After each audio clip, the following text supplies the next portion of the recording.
Welcome back Hello! to another Wednesday episode with Just Vanning It. This episode is called I Can't Believe They Did That. Let's go!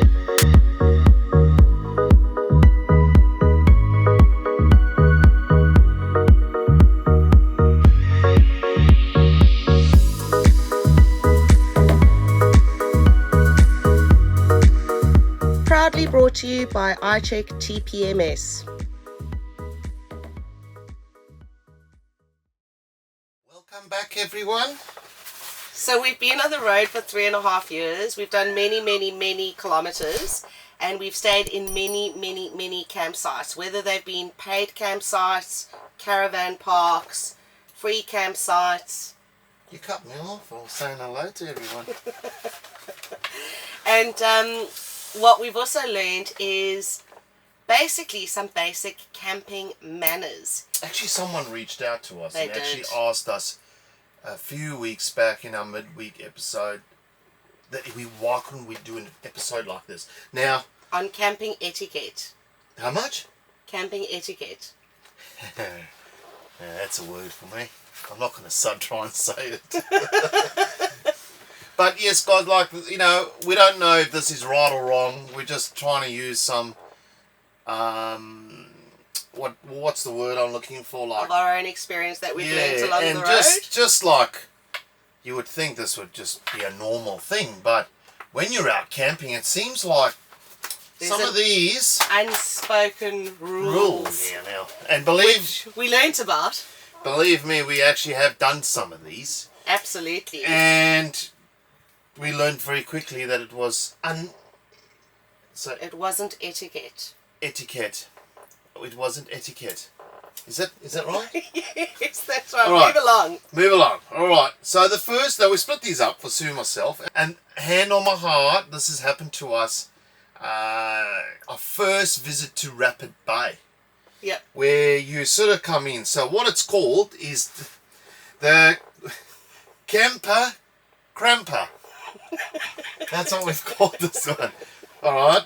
So when there's no designated sort of camps, people tend to just, I don't know, forget about people's space and how much space should you leave between you and the next neighbour and so forth and so on. So let's talk, if you were in a caravan park, they'd at least give you space to at least open your awning, put your guide ropes down, possibly the next person starts. I know some caravan parks are quite tight, but generally you should be able to get your awning out, put your ground sheet, your ground mat out, and your security screen, either park your car on this side or on the other side of your caravan or across the front if you have enough space. Right, so Rapid Bay, we arrived there, long story short, wind come up, beautiful Sunday, it was like 40 degrees, no wind the whole day, absolutely, we managed to get a spot on the sort of with the waterfront, and there was space between us and our neighbour. And 10 o'clock at night, a wind come up and I put the awning away, and we didn't have those nice ground pegs to go. So I go into I think it was Victor Harbour, and Sue rings me on the way back, and she goes, "Mate, you won't believe it. We can't. This person's parked that close to us this person has parked on the ground sheet." This little camper come out of nowhere and just starts backing up literally on our ground sheet. And I'm thinking, Derek's not going to be able to get the awning out because you could literally step out and touch her van. I did ask her very nice if she wouldn't mind just moving over a tickle because we wanted to get the awning out, but she apparently said, where must she go? But there was, if you know Rapid Bay, you get waterfront and there's heaps of space. Now, if you can't get a waterfront, you can't get a waterfront. It's a bit of a right time, right place, right time sort of thing. If you can't get water, you sort of go in the middle of the ground where it's nice green grass anyway. But I think the important thing is just to be respectful of people around you. You can generally see what sort of space you need to sort of allow between bands, just to give people their personal space, their privacy. I think you should at least be able to get your awning all the way out with some guide ropes down. And like I said, think about a caravan park. If you can park your car this side, that side, or this side, as long as someone can actually utilise the space and have a bit of space for themselves, you know. Although we have been to 1 or 2 caravan parks where we haven't been able to get the awning out because of trees. Oh, trees, fair but enough. that's different. Right. My turn. Your turn, Suzanne. Let me have a look So here. this one is called the Jaywalker. Oh, the old Jaywalker. This happens all the time. When you're either sat in your caravan or outside, you look up, you think, new family member, and then you realise, no, it's old mate from up the way, just having a dawdle through your campsite because it's the quickest way for him to get from point A to point B. We've had people walk under our awning, and walk straight through. Like, and then down, and then he comes back the same way. Oh, sorry again, he's come through. Maybe that time he didn't come quite under the awning. That's like... Now this is one of those sort of unspoken rules. It's just common courtesy. It might not be the quickest route, or it might be the quickest route, but it doesn't mean it's the best route. Just, you know, be sort of understanding that people don't necessarily want you walking through their awning area to get to the loo. And this actually happens in caravan parks. All the time.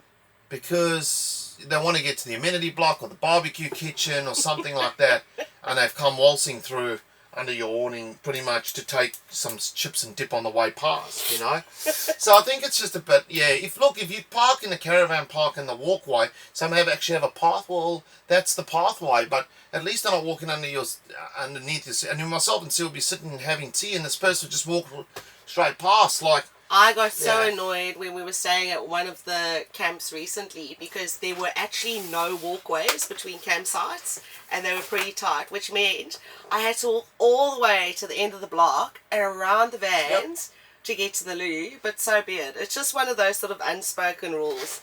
You know, if it's dark, you can take a little bit of a quick run through, but just common courtesy. You're going to like this one.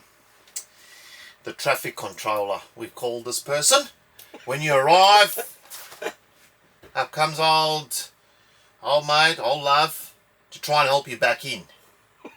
Now, I understand the idea is a great idea. Being helpful. It's just being helpful. Like, obviously, if you know someone, it's different. But, I don't know, myself and Sue have stayed, I think in 3.5 years, we've stayed over 250 different sites, like camps, 300 or whatever it is. We have this, like, I don't know, the sign language that I know exactly what I need Sue to do, and she knows exactly what I need to do. And depending on the day, the sign language can get very colourful. Yes, I know, but sometimes it's best just to leave people unless they've asked for help. You know, we offered help to someone before that. We let him do his thing, and we thought, you know what, like, we could see they were struggling.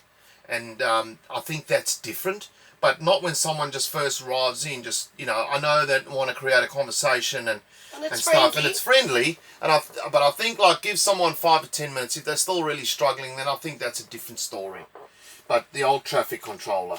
The next one is the lighthouse. Now I have to put my hand up and say I have been guilty of this, like horribly guilty of this, in one of the campsites we stayed in. But it wasn't on purpose, it was not intentional, it was actually a mistake.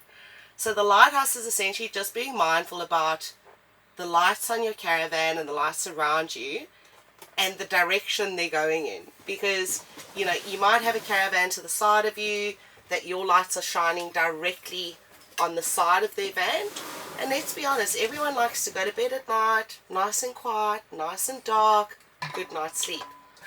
So be very mindful of your caravan lights, and particularly like the back and front spotlights. So, I don't know, Derek, you can tell everyone what I did. Like, I accidentally, when we were at Farm Beach, I don't know why, but I thought I put all my lights off, but obviously left the big spotlight on the front of the caravan, beaming into these caravans. I do apologise if it was any one of you. It was the loveliest lady across the way. She actually came for a chat the next morning. Oh, and this massive spotlight was shone directly on her Jayco the entire night. I didn't even know because I can't see it from inside the van because it's shining forward from the front of the van. So, yeah, just be mindful. I know security is a thing. Yeah. We've met Greg from Composite. He's actually done a YouTube video on it. I'll go and try and see if I can find it and drop it in the description below. Don't forget to do it. Yeah, I'll try and remember, and I'll try and see if I can get it from Greg, where he's actually gone off to Bunnings and bought some security lights And when you're sort of free camping, when you're feeling a little bit, and he puts one by the car and one by the van, and as soon as a sensor light, as soon as someone walks past, bang, and a light will come on. I didn't know about and then them. it'll switch off. So quite handy. I didn't know about them when I walked past his van. Yeah. I So nearly had a heart attack. I'll see if I can find that, and I'll drop it in the description below. There's an idea for you. Right.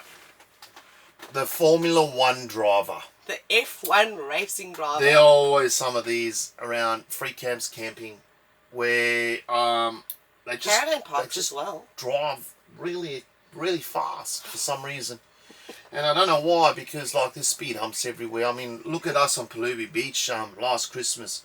We actually ended up digging trenches because I don't know what it was, but when people sort of hit the beach, like the speed limit sort of just went out the window, and they would just do 80 k's up the beach, and there's kids running around, there's balls being kicked. Yes, I know that you need to access the beach and stuff, but there's no need to be doing such speed, and especially when there's kids around the caravan parks and stuff. Yeah. And believe me, we see them all the time. Yeah. You know. What's so just the hurry? What's the hurry? Just like you're in a chill out. caravan park anyway. Like The you other can't do thing so is, fast, but I'm interrupting you today. It's just, you've got a lot, thinking of like caravan parks and campsites, you've got vehicles coming and going, pulling in, pulling out, so there's a lot of movement. The other thing is, when you're parked up in a dry free bush camp, gravel pit. with a lot of dust around, and someone comes flying past, just like throwing up all the dust, like I don't really mind, to be honest, that's not a big deal. But we have seen people ask others to slow down because it creates too much dust. It just seems to, I don't know, where we go, you always hear of someone telling someone to slow down. And even though caravan parks especially have signs, I think it's like 5 k's an hour, which is barely moving, but there's kids, there's some What parks. do you mean it's barely moving? That's how fast I walk.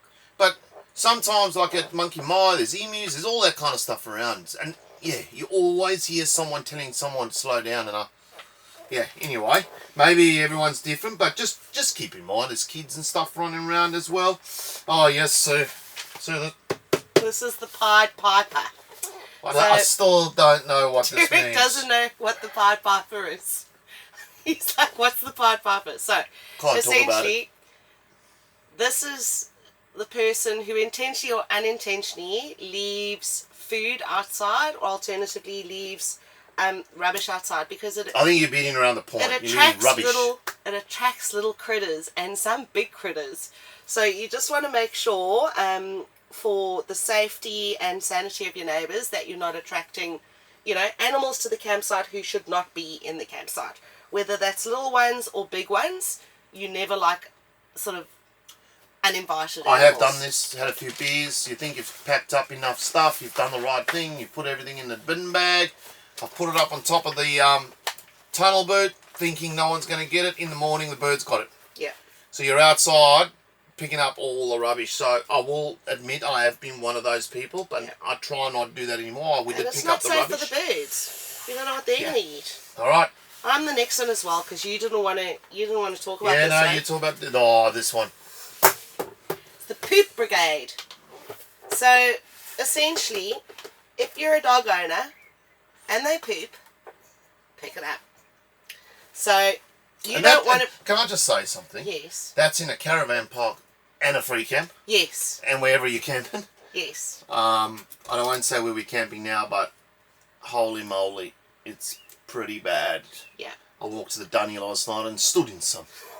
It's not Bobby's. Bobby's on a lead. He can only go 3 meters around the van. He's currently chasing ants and flies outside. He's having a good time. Buddy, you're right out there, right? So you don't want to be the person who doesn't who doesn't pick up the poop when someone else stands in it.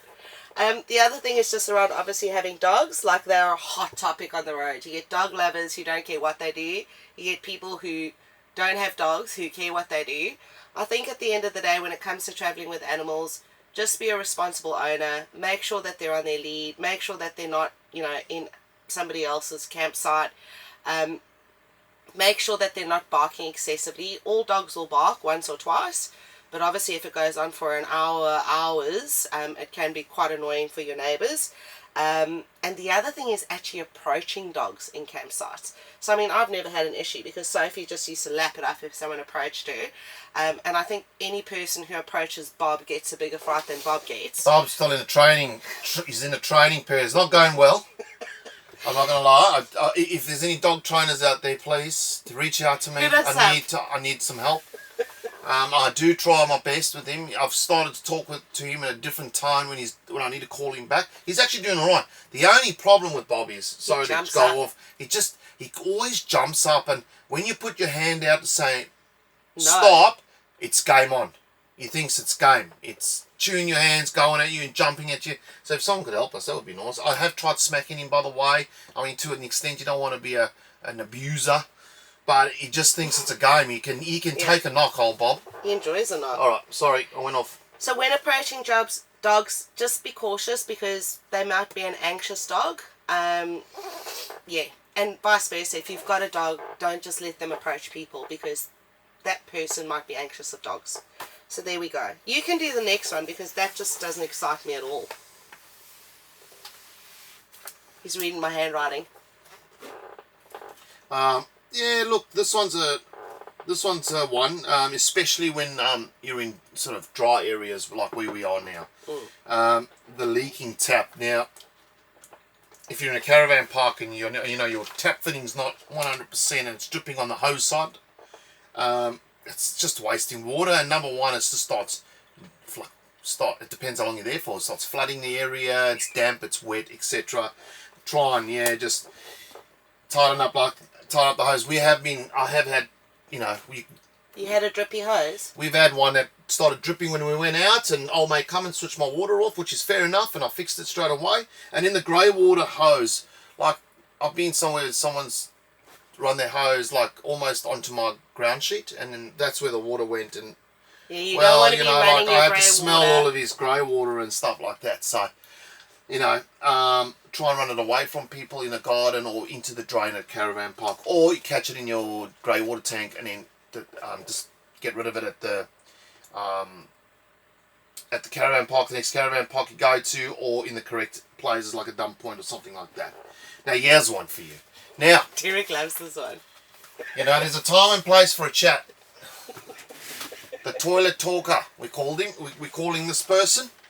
I don't know what it is, but when you go to a dump point to get rid of your toilet, some people think it's a great time to have a chat while you're dumping your cassette or your business down in the dump point. Like, I don't know, I think it's a bit strange. When I go to a dump point and someone's using it, I actually just wait 10 meters away. Like, look away. Look, some dump points have like an enclosed area where you can sort of see if someone's in there and you can sort of stay away. Some places don't, especially the free camps. A lot of dump points in WA, which is amazing. Never seen that many dump points. But they got like no sort of privacy around it, which is fair enough. I mean, the dump points there, they're doing a good job. Stay like 10 meters away. We were at another camp and one of our friends he needed to go and empty the family toilet.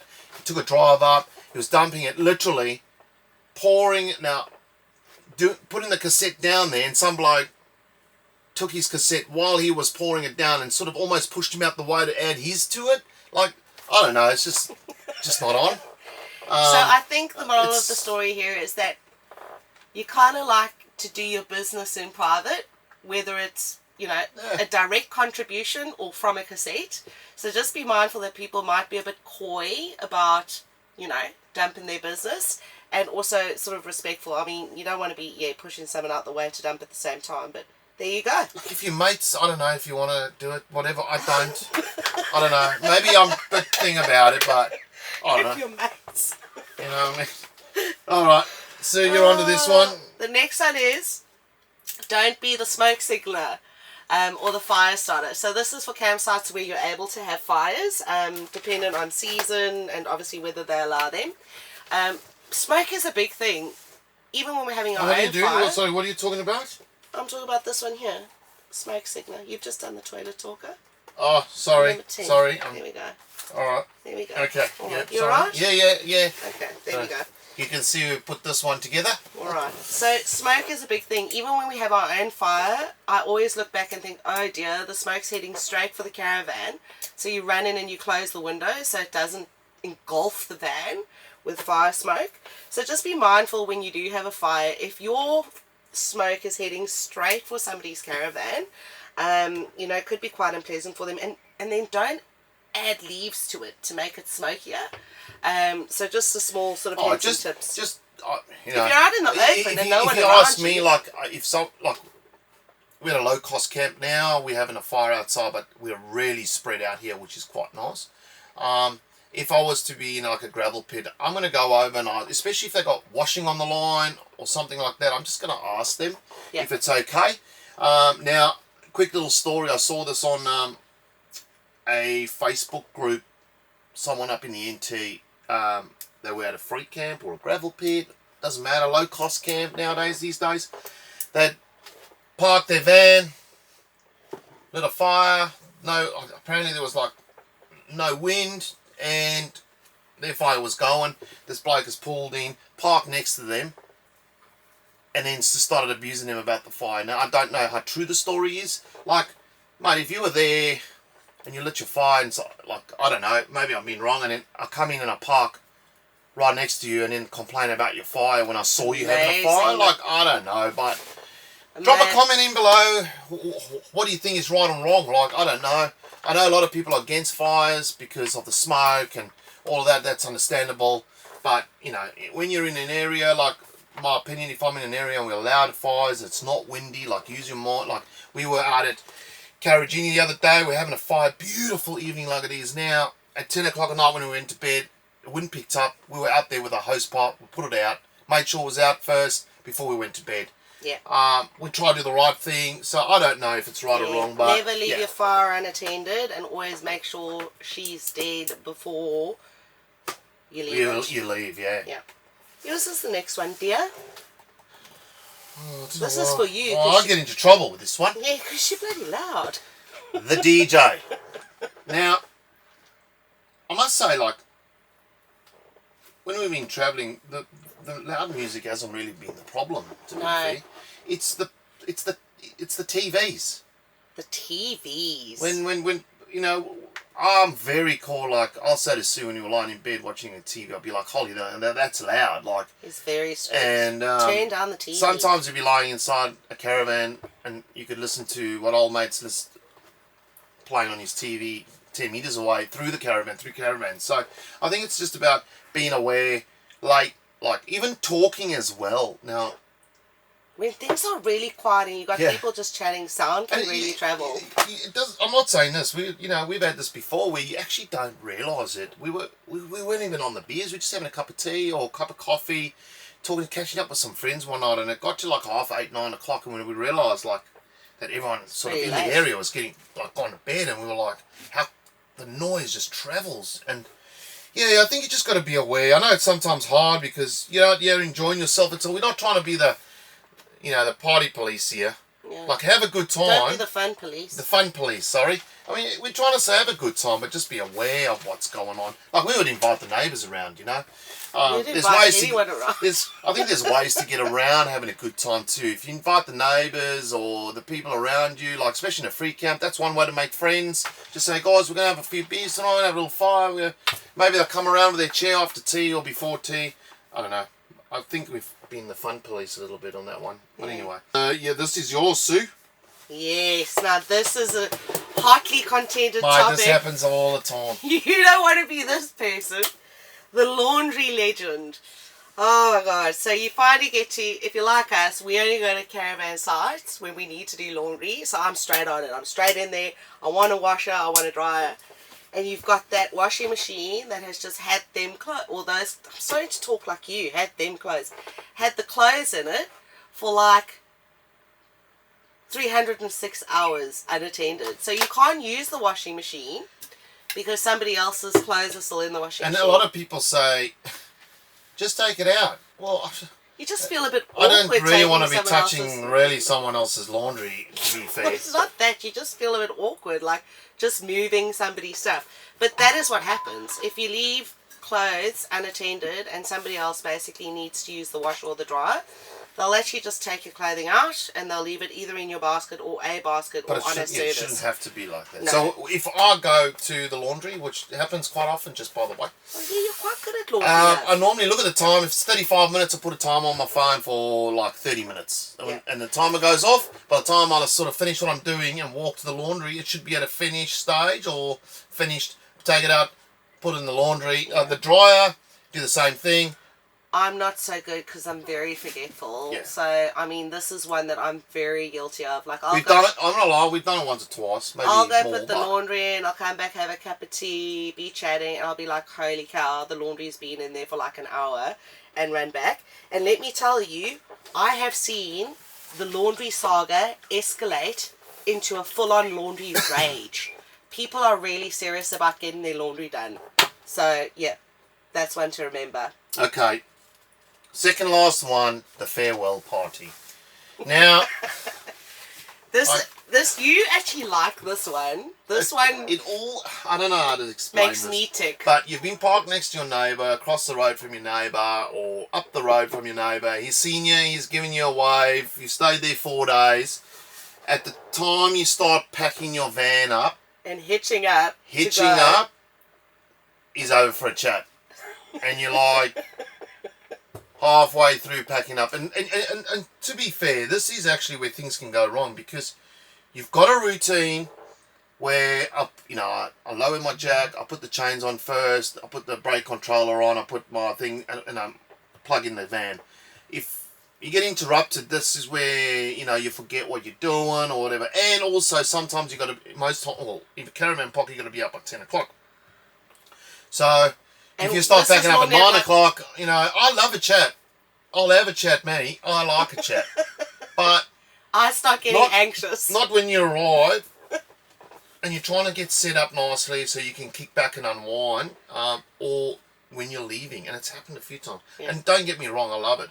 But for some reason, when you're packing up, it seems to be that's the moment of attraction. Yeah, that's the moment of attraction, to have a chat. And it's usually because I'm stressing him out because I've got to work. So we're normally like on quite a tight schedule in terms of I'll leave now to get there now so we can work.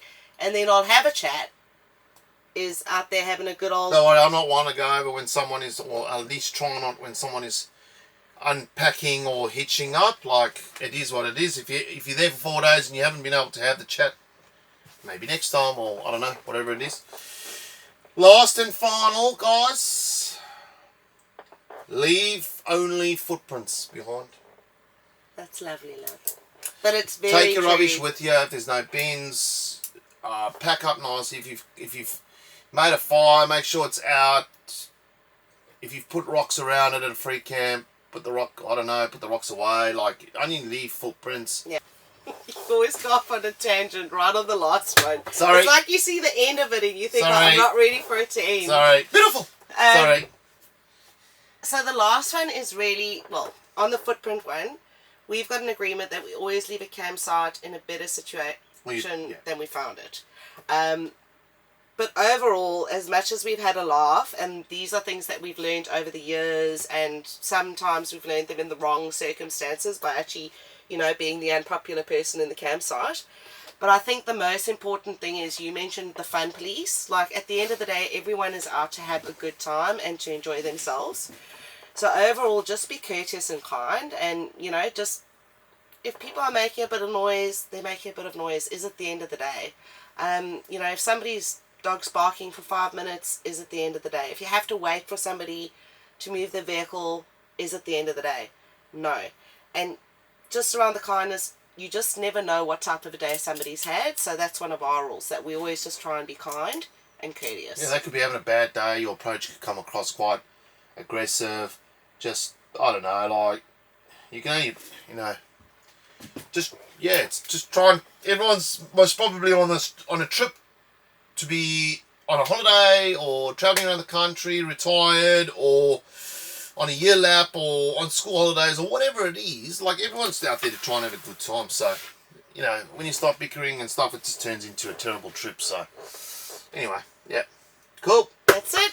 Guys, if you've enjoyed our content, enjoy the midweek episodes, leave a comment, hit the like and subscribe button down below if you haven't yet. It means a lot to us. And from myself, Sue and Bobby, you guys have a fantastic few days. See ya.